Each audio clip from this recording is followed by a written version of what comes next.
Hi friends, అందరికీ నమస్కారం. అంజలి కథలకి స్వాగతం. అమృత కలశం 21వ భాగం.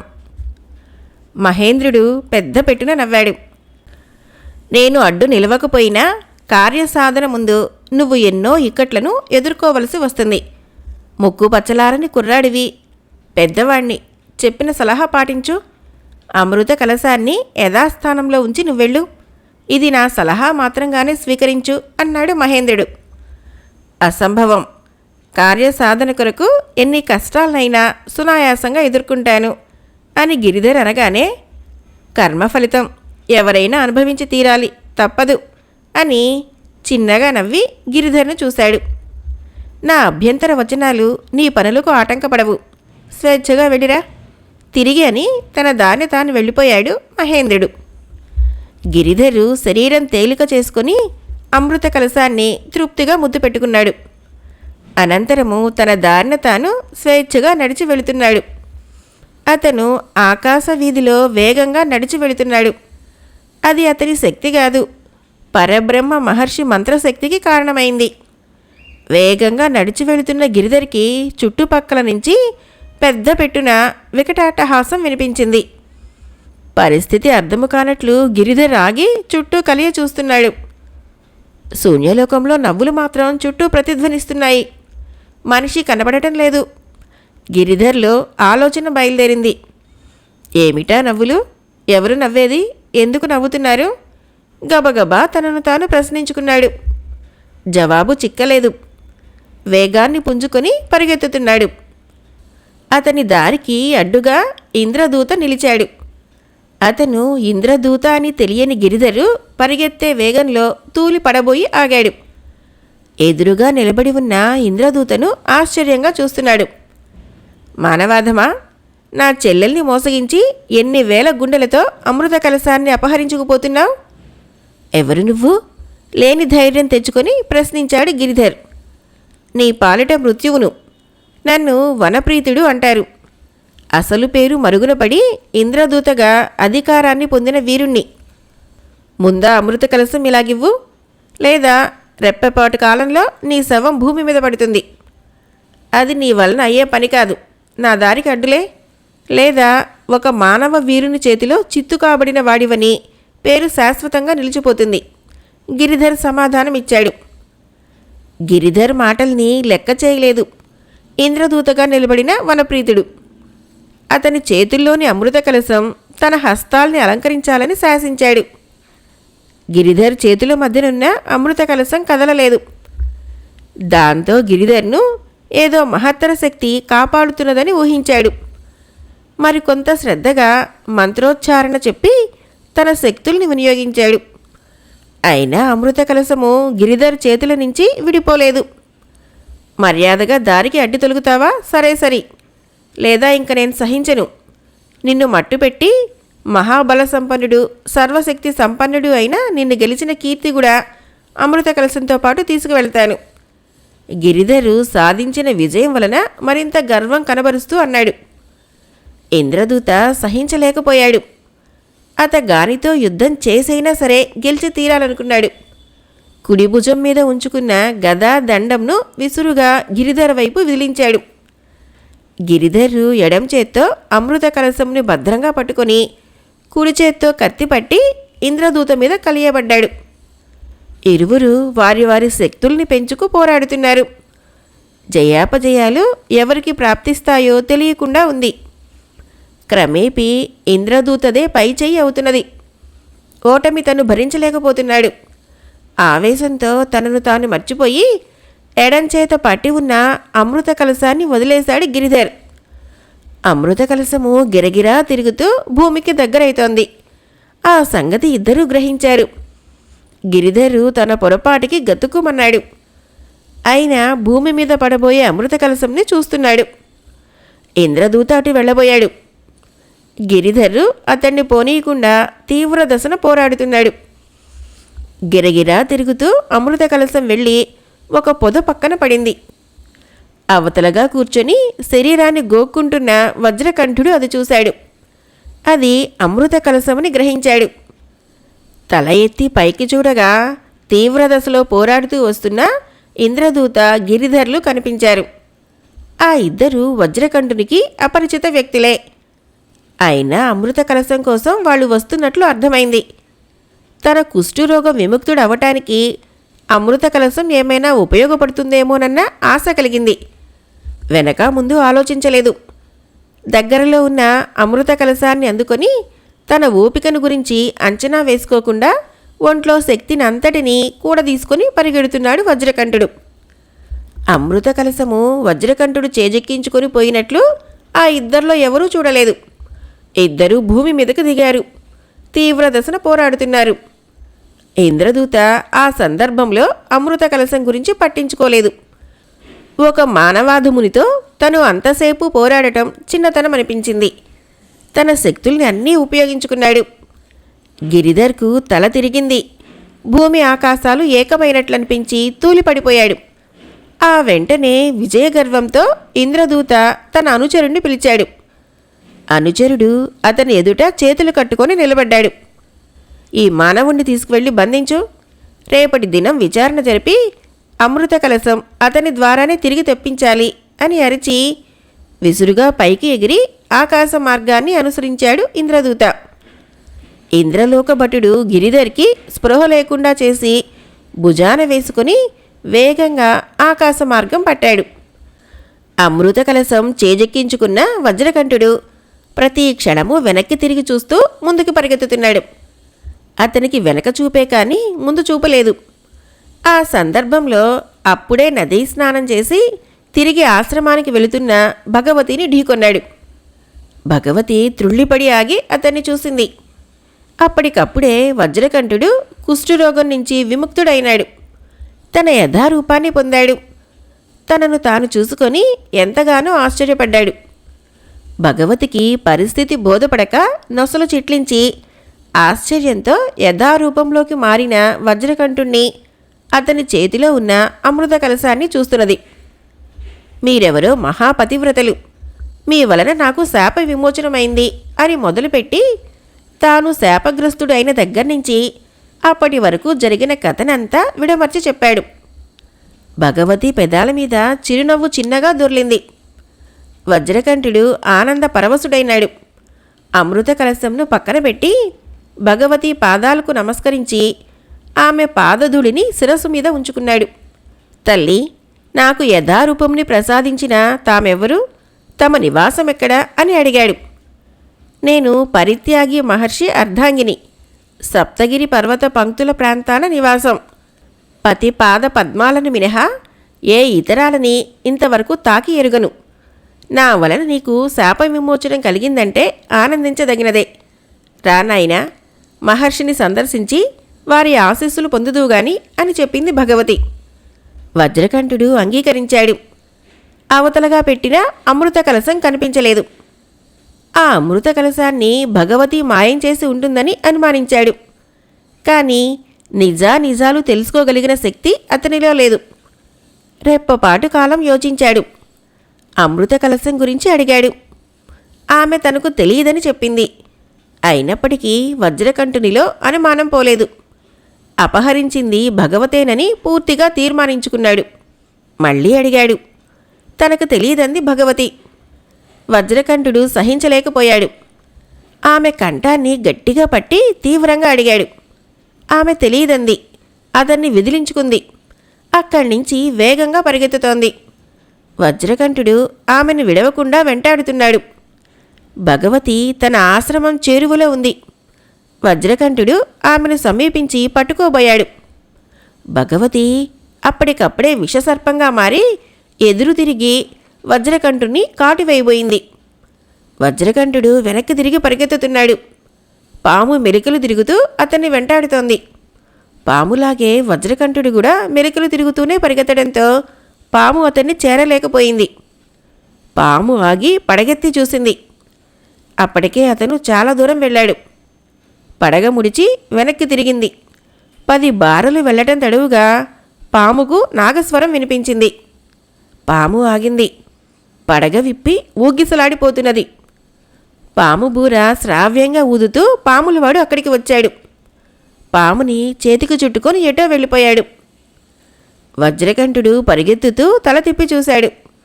తనను తరుముకు వస్తున్న సర్పం కనిపించలేదు. నెమ్మదిగా ఊపిరి పీల్చి విడిచాడు.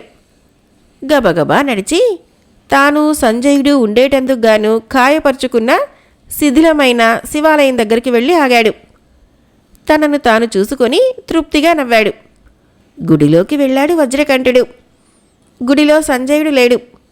అతని ఎక్కడికి వెళ్ళింది తెలియలేదు. తన శాప విమోచన గురించిన వార్త అతనికి చెప్పాలని ఆతృతపడుతున్నాడు. మిత్రమా, సంజయ అని గుడి బయటకు వచ్చి మూతికి చేతిని అడ్డు పెట్టుకొని వెర్రిగా పెద్ద పెట్టున అరుస్తున్నాడు వజ్రకంఠుడు. అక్కడికక్కడే వజ్రకంఠుడు కంఠం వరకు శిలగా మారి ఎటూ కదలలేని స్థితిలో అక్కడే ఉండిపోయాడు. అతని కళ్ళు సంజయుని కోసం దిక్కులు చూస్తున్నాయి. ముఖ కవళికల్లో నిరుత్సాహం నిండి ఉంది. తనకి పరిస్థితి సంభవింపచేసిందెవరు? ప్రశ్నకు సమాధానం లేదు. కర్తవ్య శూన్యంగా నిలబడిపోయాడు వజ్రకంఠుడు. వజ్రకంఠుడు మహాసాధ్వి భగవతి పాదధూళి తీసుకుంటున్న సమయం. ఒక మర్కటము అమృత కలశాన్ని చూసింది. ఆ ఇద్దరూ పసికట్టకుండా వజ్రకంఠుని పక్కగా ఉన్న అమృత కలశం చేజిక్కించుకొని అప్పటికప్పుడే చెట్టుపైకి ఎక్కి కూర్చొని భగవతిని వజ్రకంఠుణ్ణి వింతగా చూడసాగింది. అక్కడ జరిగిన ఆ ఇద్దరి ఘర్షణ అర్థం చేసుకుంది. వజ్రకంఠుడు భగవతిని అనుమానించి వెంటాడటమో, ఆమె సర్పంగా మారి ఎదురు తిరగటమో, పాములవాడు సర్పాన్ని హస్తగతం చేసుకుని వెళ్ళటమో అంతా చూసి తనలో తాను వెకిలిగా నవ్వుకుంటోంది మర్కటము. వజ్రకంఠుడు నిరుత్సాహపూరితుడై అక్కడి నుంచి వెళ్ళాక మర్కటము అమృత కలశాన్ని ముద్దు పెట్టుకుంది. దాన్ని తన వద్ద భద్రంగా ఉంచుకొని చెట్టు నుంచి దిగింది. చేతిలో ఉన్న అమృత కలశాన్ని ఏం చేయవలసింది మర్కటానికి తోచలేదు. చూపులకు అందంగా ఉంది కలశం కుండ. వెంటనే ముద్దులు పెట్టుకోవటం మినహా దాని ఉపయోగమో మర్కటానికి అర్థం కాలేదు. అయినా దానికది తీవ్రంగా ఆలోచించింది. మెదడికి చక్కని ఉపాయం తట్టినట్లు నవ్వుకుంది. అమృత కలశం నెత్తిన పెట్టుకుని అడవి బాటన విసురుగా పరిగెత్తసాగింది. మర్కటము ఎంత దూరం వెళ్ళిందో దానికే తెలియదు. ఆగి ఊపిరి పీల్చుకుంది. మరొకసారి ముద్దు పెట్టుకుంది. చుట్టూ చూడగా కనుచూపు మేరలో ఏదో కుటీరం కనిపించింది. వేగంగా అటు పరిగెత్తి కుటీరం ముందున్న బండ పక్కన చేరి అమృత కలశాన్ని అటు ఇటు తిప్పి పరిశీలనగా చూస్తున్నది. ఆ సందర్భంలో మర్కటం చేతిలో ఉన్న అమృత కలశం ఎగిరి వెళ్ళి అక్కడ ఎదురుగా నిలబడిన అవ్వ చేతిలో నిలిచింది. మర్కటము ఆశ్చర్యంతో చూస్తున్నది వృద్ధురాలిని. ఆమె అడుగు ముందుకు వేసింది. మర్కటం భయపడి పారిపోయింది. అవ్వ నవ్వుతూ, నా ఆజ్ఞ లేకుండా ఎక్కడికి వెళ్తావు? ఆగు అంటూ సమీపించింది. ఆ మర్కటము భయపడి పారిపోవాలని ప్రయత్నించినా అడుగు తీసి అడుగు వేయలేకపోయింది. ఆమె మర్కటం తల నిమురుతూ పక్కన కూర్చుంది. ఆమెను ఆశ్చర్యంగా చూస్తున్నది మర్కటం. అమృత కలశం చేతపట్టుకుని తదేకంగా దాని వంక చూస్తూ రెప్పపాటి కాలం ఆలోచించింది వృద్ధురాలు. అందును గురించిన విషయం బోధపడి నవ్వుకుంది. జరగబోయే కాలంలో తనొక వింత నాటకం ఆడించాలనుకుంది. మర్కటం చేత కొంచెం తినిపించింది. అమృతం రుచి వంటి దాన్ని మర్కటం ఎప్పుడూ చవి చూడలేదు. మరికొంత పెట్టమని చేయి జాచింది అవ్వను చూస్తూ. పెట్టనని తలను అడ్డంగా పంకించింది అవ్వ. మర్కటము నిరుత్సాహపడింది. నాలుకతో పెదాల్ని తడిచేసుకుని చప్పరించుకుంటోంది. మర్కటం, నీకు ఎప్పటికీ చావులేదు. నీకు మాట్లాడే శక్తినిస్తున్నాను. కొంతకాలం నువ్వు నేను చెప్పినట్లు విను. తర్వాత నీకు స్వేచ్ఛనిస్తాను. ముందు ఆడించనున్న కలియుగ నాటకంలో నువ్వు ప్రధాన పాత్రధారివి. నీ పేరు మర్కటేశ్వరుడు అని మర్కటాన్ని చూసింది. మాట్లాడగల శక్తి ఇవ్వమంటావా? నా చెప్పు చేతుల్లో ఉండి కృతార్థుడివైతావా? తిరిగి అవ్వ అడిగింది. మర్కటము ఆనందభరితుడై చప్పట్లు చరుస్తూ గంతులు వేస్తున్నాడు. తలను అంగీకార సూచకంగా ఆడించాడు. ఆమె చెయ్యి జాచింది. ఆమె చేతిలో ఏదో ఎర్రని పండు నిలిచింది. దాన్ని మంత్రించి మంత్రోదకంతో శుద్ధి చేసి మర్కటం చేత తినిపించింది. మర్కటం తృప్తిగా తిని అవ్వ పాదాలను కళ్ళకు అద్దుకుంది. అమ్మా, నాకింత సహాయపడిన నువ్వెవరు? మర్కటేశ్వరుడు అడిగాడు. నన్ను ప్రాణజ్యోతి అని, యోగిని అని, పూజల శాంతమ్మ అని అంటారు. రోజులు తీరిన తర్వాత శరీరాన్ని విడిచాను. అక్కడి నుంచి మహర్షుల సందేశానుసారము లోక కళ్యాణం కోసం సహాయపడుతూ ఉంటాను. నిరపరాధులై ఉండి శిక్ష అనుభవిస్తున్న ఎవరైనా నా కంటపడితే వాళ్ళని ఆదుకుంటాను. ఇప్పుడు నాకు ఈ సహాయం ఎందుకు చేసినట్లు? నా బాధ్యత ఏమిటి? మర్కటేశ్వరుడు అడిగాడు. చెప్తాను కదా, ఈ అమృత కలశం యొక్క అవసరం చాలా ఉంది. దీనిని నీ ఆధీనంలో ఉంచి జాగ్రత్తగా చూస్తూ ఉండు అన్నది యోగిని. చిత్తం అమృత కలశం అందుకొని అన్నాడు. నా నివాసం ఎక్కడా? మర్కటేశ్వరుడు ప్రశ్నించాడు. నా ఆశ్రమం ముంగిట అని సమాధానమిచ్చింది యోగిని. మర్కటము మరొకసారి పాదాభివందనం చేసింది. అనంతరము అమృత కలశాన్ని మర్కటం ఆధీనంలోనే ఉంచి తను తపస్సుకి కూర్చుంది యోగిని. మర్కటము అమృత కలశాన్ని ప్రాణ సమానంగా చూసుకుంది. ఏమరుపాటుగానైనా దాన్ని విడిచిపోవటం లేదు. తను చవి చూశాడు అమృత కలశంలోని మధురమైన అమృతాన్ని. అది సామాన్యమైనది కాదు అనుకుంటూ ఎప్పటికప్పుడు దాన్ని గురించే తీవ్రంగా ఆలోచిస్తున్నాడు మర్కటేశ్వరుడు. సంజయుడు ఫలాల కోసం వెళ్ళి తిరిగి వచ్చేసరికి వజ్రకంఠుడు ఆలయ ధ్వజస్తంభం వద్ద కంఠం వరకు శిలగా బంధించబడి ఉన్నాడు. భయంకరమైన కుష్ఠవ్యాధి నుంచి అతను విముక్తుడు కావటం, ఆ వెంటనే అక్కడి పరిస్థితిలో బంధించబడి ఉండటం ఆశ్చర్యం కలిగించింది. అతన్ని సమీపించి తల మీద చెయ్యి ఉంచాడు. వజ్రకంఠుడు కంటతడి పెట్టాడు. ఏమిటి మిత్రమా, నీకీ దుస్థితి ఎందుకు సంభవించింది? ప్రశ్నించాడు సంజయుడు. వజ్రకంఠుడు జరిగింది అక్షరం విడవకుండా విశదపర్చాడు. వజ్రకంఠుడి ఆత్మకథ సంజయునికి జాలి కలిగించింది. అయినప్పటికీ మానవ ధర్మంగా అతన్ని ఓదార్చాడు. అతన్ని బంధ విముక్తుని చేయటానికి తన సర్వశక్తుల్ని ధారపోస్తానని మాటిచ్చాడు సంజయుడు. ఆనందించాడు వజ్రకంఠుడు. తోడ తెచ్చిన పళ్లను తనే దగ్గరుండి స్వయంగా తినిపించాడు సంజయుడు. ఆ నాటితో సరిపెట్టక నిత్యం కదలటానికి వీలుపడని వజ్రకంఠుణ్ణి మిత్రుడుగా ఉపచర్యలు చేస్తూ ఉన్నాడు. ఆనాడు నిండు అమావాస్య. శిలారూపంలో కంఠం వరకు బంధించబడి ఉన్న వజ్రకంఠునికి కళ్ళు తిరుగుతున్నాయి. చావు రాదు అన్న నమ్మకము వజ్రకంఠునికి ఉన్నప్పటికీ సంజయునికి భయం కలిగింది. అతను అలా శిలారూపంలో ఉండగానే మరణిస్తాడేమో అనిపించింది. కానీ తను ప్రాణమిత్రుడిగా అతన్ని అమావాస్య గడియలు మించే వరకు కంటికి రెప్పలా చూసుకుని బ్రతికించాలి. అమావాస్య గడియల్లో అతను మరణించకుండా కాపాడగలిగితే అతనికింకా పర్వాలేదు. ఏ విధంగానైనా అతన్ని కాపాడాలి. ఏ విధంగా అని ప్రశ్నించుకుంటూ వజ్రకంఠుని చూశాడు. మెడ వాల్చేసి బాధను అనుభవిస్తున్నాడు వజ్రకంఠుడు. సంజయునికి అక్కడ ఉండాలనిపించలేదు. తనకు తెలియకపోయినా ఎవరినైనా ఆశ్రయించి అతన్ని బ్రతికించుకునేటందుకు మార్గం తెలుసుకోవాలనుకున్నాడు. అతనికి తెలియకుండానే గుడిని విడిచి నడిచి వెళుతున్నాడు. నిర్మానుష్యంగా ఉన్న ఆ అడవిలో అతనికెవరూ కనిపించలేదు. వేదన మనస్సుని విసిగిస్తున్నది. అయినా ప్రయత్నం విడవలేదు. వేగంగా అడుగులు వేస్తున్నాడు. సూర్యాస్తమయం అయింది. ఆకర్షణీయమైన పూలవనము, ఆ పక్కన కొలను అందంగా కనిపిస్తున్నది. పుష్పాలు మంచి వాసనను అందిస్తున్నాయి. అమావాస్య గడియలేమో కన్ను పొడుచుకున్నా కనబడని కటిక చీకటి. అక్కడి నుంచి అడుగు తీసి అడుగు వేయలేని పరిస్థితి ఏర్పడింది. ఆ రాత్రికి అక్కడ విశ్రాంతి తీసుకొని మరుసటి దినం ఉదయాన్నే అక్కడి నుంచి వెళ్ళాలనుకున్నాడు. కానీ ఎలా ఆగటం? ఆగితే తన మిత్రుడు ఏమైపోతాడోనన్న సందేహం. అమావాస్య గడియలు ఆ మర్నాడు సూర్యోదయం 5వ జాము వరకు ఉంటాయి. ఈలోగా తను ఏ విధంగానైనా స్నేహితుడు వజ్రకంఠుణ్ణి రక్షించుకోవాలి.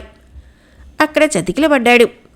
అక్కడ కొమ్మలకున్న అడవి కిన్నెర పువ్వు అందుకొని తృప్తిగా వాసన చూస్తున్నాడు. కొద్దిసేపటికి అతన్ని నిద్రాదేవి ఆవహించింది. తనకు తెలియకుండానే కన్ను మూశాడు సంజయుడు. సూర్యోదయానికి ముందే సంజయుడు కన్ను తెరిచి చూస్తున్నాడు. ఎక్కడి నుంచో మిత్రమా అన్న పిలుపు చెవుల్లో గింగురు పెట్టసాగింది. విసురుగా లేచి కూర్చొని చుట్టూ చూస్తున్నాడు. మాట వినపడుతోంది కానీ మనిషి మాత్రం కనిపించడం లేదు. ఎవరు అని లోలోన ప్రశ్నించుకున్నాడు. అంతలో అతని దృష్టికి కొలనులో నుంచి తల పైకి ఎత్తి ఆశతో చూస్తున్న ఆకుపచ్చని నీటిపాము కనిపించింది. నేను మిత్రమా, దయామయుణ్ణి అన్నాడు పాముగా ఉన్న దయామయుడు. నువ్వా అంటుంటే సంజయుని శరీరము జలధరించింది. ఏమిటి, నువ్విక్కడ ఎలా ఉన్నావు, ఎందుకున్నావు? సంజయుడు తిరిగి అడిగాడు. దయామయుడు ఆ కథ సంజయుడు తను సమిధను చూసింది మొదలు రుద్రకేశుని వలన నీటిపాముగా మారి కొలనులో బంధించబడినంత వరకు జరిగింది విశదీకరించాడు. సంజయుడు కంటతడి పెట్టాడు. ఏమిటి మిత్రమా, పిరికివాడిగా కంటతడి పెడుతున్నావా? నువ్వు కనబడతావని, నన్ను ఈ ఆపద నుంచి తప్పిస్తావని గంపంత ఆశతో ఎదురుచూస్తున్నాను. చివరికి నువ్వు పిరికివాడిగా కంటతడి పెడతావా అడిగాడు సంజయుని దయామయుడు. లేదు, కంటతడి పెట్టలేదు, ధైర్యంతోనే ఉన్నాను, కంటతడిని తుడుచుకొని అన్నాడు. సంజయునికి దయామయుడు అనే అతను తోడబుట్టిన సోదరుడు అని గతంలో అన్న మాటలు గుర్తుకు వచ్చాయి. అది నిజమని దయామయుని పేరున పెంచిన తండ్రి విపత్తుడు చెప్పి అతని నగల మూటను కూడా ఇచ్చేశాడు. వెనకటి కదంతా గుర్తుకు రావడంతో సంజయుడు విసురుగా తల తిప్పి వెనక్కి చూశాడు.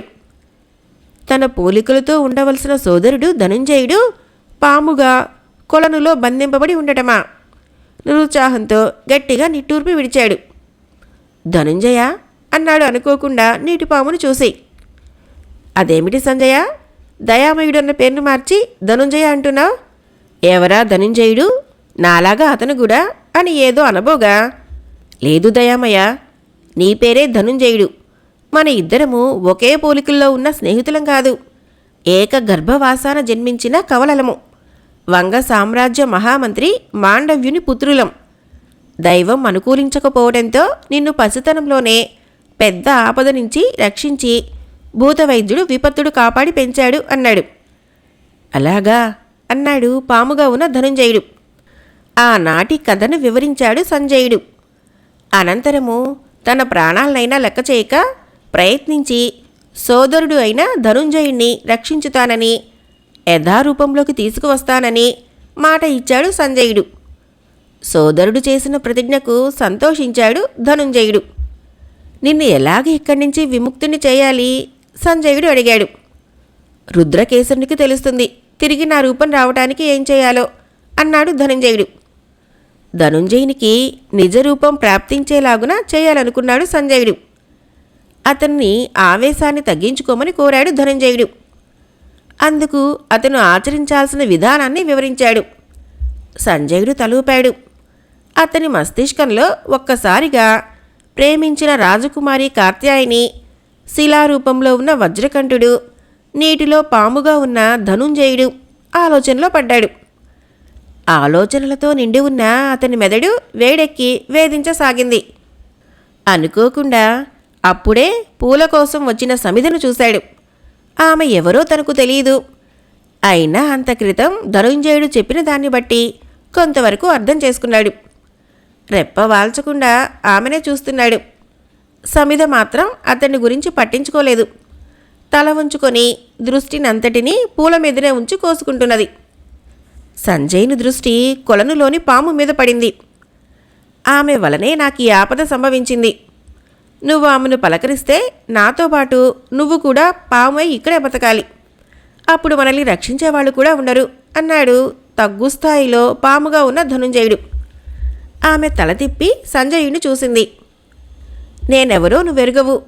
నీ అభిమాన పాత్రుడు నీటిలో పాముగా ఉన్న దయామయుని సోదరుణ్ణి అని సంజయుడు అన్నాడు. నేనెంత చెప్పినా అతను పట్టించుకోలేదు.